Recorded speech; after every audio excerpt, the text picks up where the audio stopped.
आपके घर में पितृदोष है, आपको ऐसा महसूस होता है, आपको लगता है, तो किसी भी नवरात्रि के पहले जो अमावस्या पड़ती है, गुप्त नवरात्रि, तो अंदाजा लगाइए। तो जिस दिन अमावस्या रहे उस दिन चावल की कटोरी में एक कपूर का टुकड़ा रख दीजिए महाराज, छोटा सा, और कपूर का टुकड़ा रखकर उस कपूर को दरवाजे के बाहर कटोरी में ही, चावल रखी हुई कटोरी में ही उसको पितरों का स्मरण कर कर जला दीजिए। और जलाने के बाद उस चावल को कहीं भी किसी भी वृक्ष की छांव में पक्षियों के लिए डाल दीजिए। शिव महापुराण की कथा कहती है, अगर मान लो पितृ आपको कष्ट दे रहे हैं, पितृ आपको तकलीफ दे रहे हैं, कोई काम नहीं होने दे रहे हैं, या कहीं आपको ऐसा लगता है कि पितरों का दोष है, तो वो पितृदोष देवी, अब ये जो आप करेंगे ये कब कर रहे हैं? अमावस्या के दिन आप उसको रख रहे हैं। अमावस्या के दिन उसको रखकर रात भर आपने रखा कपूर के साथ में, सुबह एकम पड़ गई, नवरात्रि लग गई, उसी दिन उसको जलाकर आपने पटक दिया। अर्थात उससे देवी और पितृ इन दोनों का आशीर्वाद जो प्राप्त होता है, तो घर में से पितृदोष समाप्त होकर लक्ष्मी की वृद्धि प्रारंभ हो जाती है, कार्य में सिद्धता आ जाती है। मान लो अगर पितृदोष है तो करो, नहीं है बड़े अलमस्ती से रहो। तो अमावस्या के दिन दोष काल में, प्रदोष के समय पर, प्रदोष काल में शाम के समय पर जाकर किसी भी नदी, तालाब, बावड़ी, कुआं, कहीं ना कहीं जो आपके पास में हो, वहां पर एक घी का दिया, बत्ती का मुंह दक्षिण की ओर कर कर अवश्य जला कर जाना, सारे पितृदोष समाप्त हो जाएगा, सारा पितृदोष समाप्त। अमावस्या के दिन किसी भी जलाशय के पास में, नदी, तालाब, बावड़ी, कुआं, जो आपके शहर में, आपके गांव में, आपके नगर में हो, वहां जाकर लगा दी। अगर नदी, तालाब, बावड़ी, कुआं नहीं है तो पीपल का वृक्ष हो या बेलपत्री का वृक्ष हो या बट का वृक्ष हो, उसके नीचे लगा दो प्रदोष काल में। पर अमावस्या के दिन लगाएं जरूर। क्यों?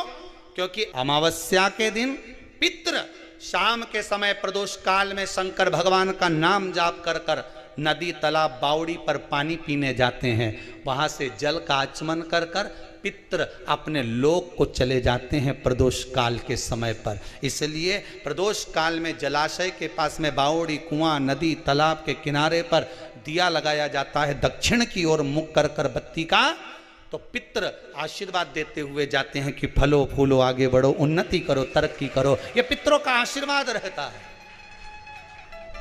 पितरों का वर रहता है, आप देंगे उसको मिलेगा। पितृदोष है, ये आपको कैसे मालूम पड़ेगा?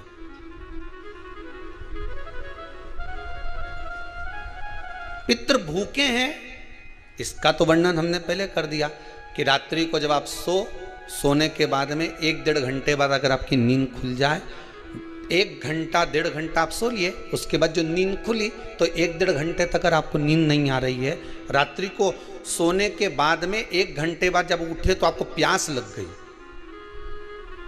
भूख लगने लगी, प्यास लगने लगी कि मेरे को पानी पीना पड़ेगा, घबराहट हो रही, पानी पीना पड़ेगा।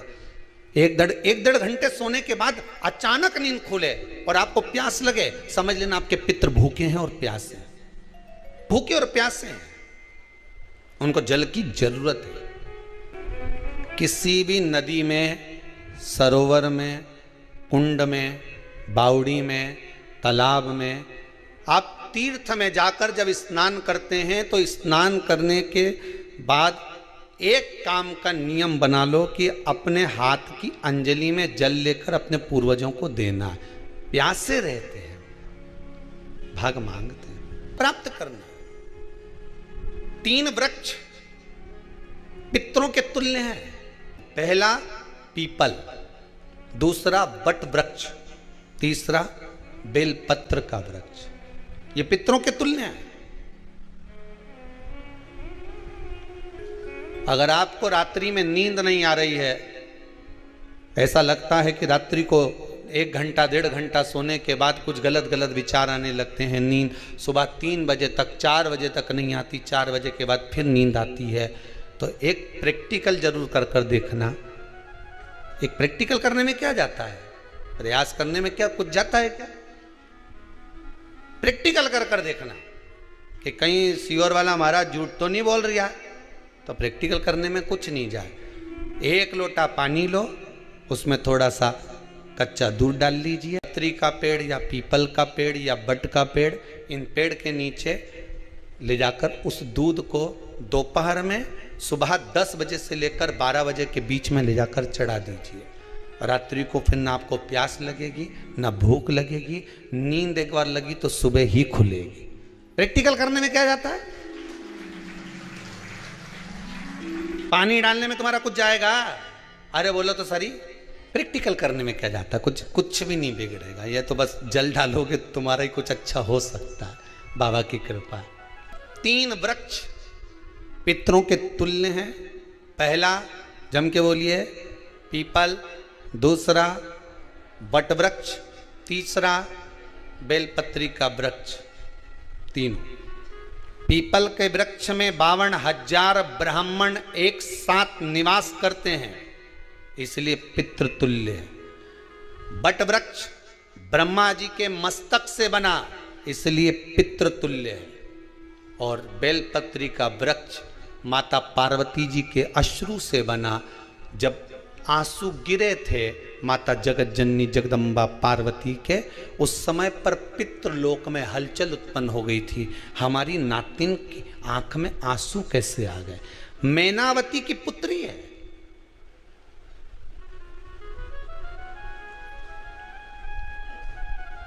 पितरों की नातिन, इसकी अश्रु कैसे गिर गए? पार्वती जी ने कहा ये आंसू नहीं, मेरा पुण्य भाग प्रकट करती हूं बेलपत्री के रूप में। तो पितरों ने वर दिया था कि ये बेलपत्री का वृक्ष हमारा आशीर्वाद है, इसके नीचे अगर कोई दीप लगाता है, शिव को स्पर्श कर चढ़ाता है, उसके पितरों की शांति होगी। हम स्वयं उसको आशीर्वाद देने के लिए पधारेंगे। बेलपत्र का वृक्ष पितृतुल्य। तो रात्रि को अगर भूख लग रही है, प्यास लग रही है, तो पितृदोष।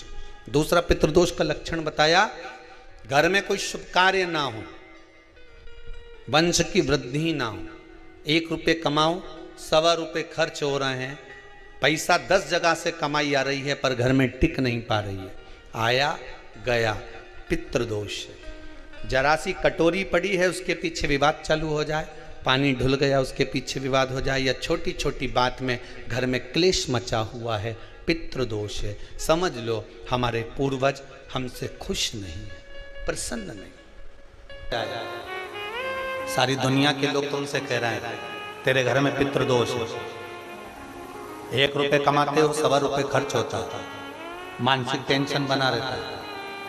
घर में एक व्यक्ति बीमार है, ठीक हुआ, दूसरा बीमार पड़ गया, दूसरा ठीक हुआ, तीसरा बीमार पड़ गया, तीसरा ठीक हुआ, चौथा बीमार पड़ गया।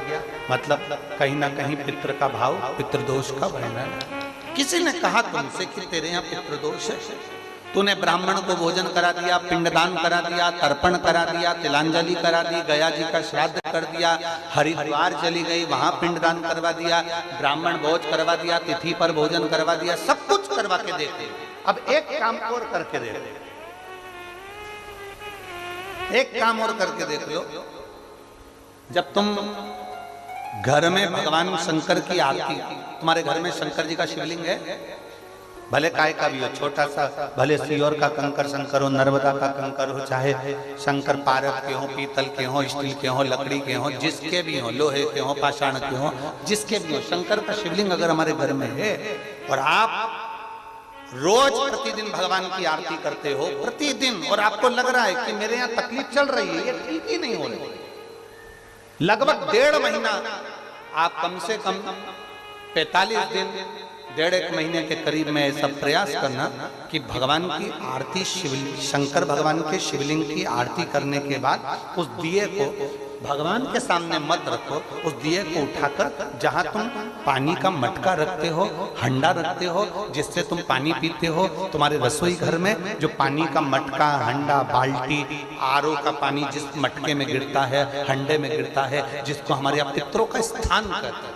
उस स्थान पर उस मटके के पास में, उस हंडे के पास में, उस बाल्टी के पास में, जहां रसोई घर में पानी रखते हो, उस रसोई घर में पानी जहां रखते हो, उसके पास में उस दिए को भगवान के सामने नहीं रखना। आरती उतारने के बाद उस दिए को ले जाके सीधे परिंडे के पास में, उस हंडे के पास में, मटके के पास में उसको रखो। केवल 1.5 महीना कर कर देखना।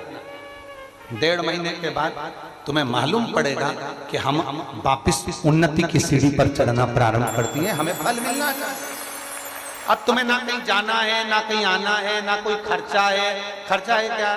ईमानदारी से बोलो, कोई तुम्हारा लाखों का रुपया लग गया क्या? रोज आरती करते हो रोज आरती। बस आरती का नियम बना लो कि हमको पितृदोष किसी ने बोला है, हमारे घर में अशांति है, पितृदोष है, कोई कह रहा है कि तुम्हारे घर में पितृदोष है। हमने सब कुछ करके देख लिया, अब हमें ये करना है कि महादेव की आरती जब होती है तो उसकी ज्योत का दर्शन करने पर 1000 कपिला गाय के दान का पुण्य मिलता है। तो ये पुण्य हम हमारे पितरों को देते हैं, जिससे उनकी मुक्ति हो जाए और हमें आशीर्वाद प्राप्त। उस दिए को नीचे नहीं रखना, आरती उतारने के बाद आरती पूरी हो जाए तब उस दिए को ले जाकर, जब आप ले जाकर उसको रखें तब उस स्थान पर रखें जहां पितरों का स्थान।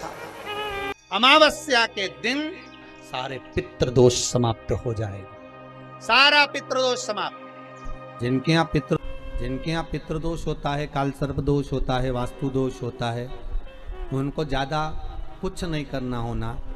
महाराज एक बेल का फल लीजिए। क्या लेना है? बेल का फल, बेलपत्री का जो फल होता है उसको ले लो।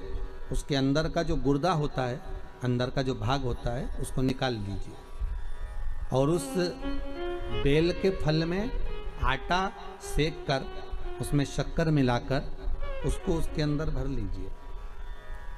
अमावस्या के दिन सुबह 10 बजे से पहले उस बेल फल में, जिसमें तुमने पंजेरी भरी है, आटा सेक कर भरा है शक्कर के साथ में, उसको अपने घर में घुमाने के बाद में जिसको काल सर्प दोष बताया है, पितृदोष बताया है या वास्तु दोष का स्मरण बताया है, घर में सब दूर घुमाकर अपने परिवार का हाथ का स्पर्श कराकर पीपल के पेड़ के नीचे खड्डा खोदकर उस बेलपत्र के उस फल को दाब दीजिए। उस फल को उसमें दबा दीजिए।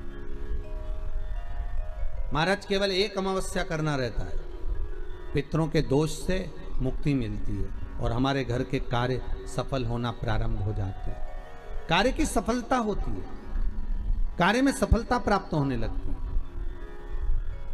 हम तो कई बार कहते हैं महाराज जी, अगर ऐसा लगे किसी औषधि को आप ले रहे हैं, मालूम पड़े कि औषधि आपको लग नहीं रही है, शिव महापुराण की कथा कर रही है, मान लो औषधि आपको नहीं लग रही, आपने औषधि बहुत दिनों से ले रहे हो, कोई दवाई, मान लो आप किसी भी दवाई को ग्रहण कर रहे हैं और वो औषधि लगी नहीं रही है, वो शरीर को लगी नहीं पा रही और आप ठीक ही नहीं हो पा रहे, 15 दिन हो गए, 8 दिन हो गए, बताओ, उतना की उतना ही कैटरीना है, उतना ही उतना अपना भरा हुआ, वही की वही लीवर, वही की वही किडनी, वही की वही स्मरण, सभी कुछ वही वही है,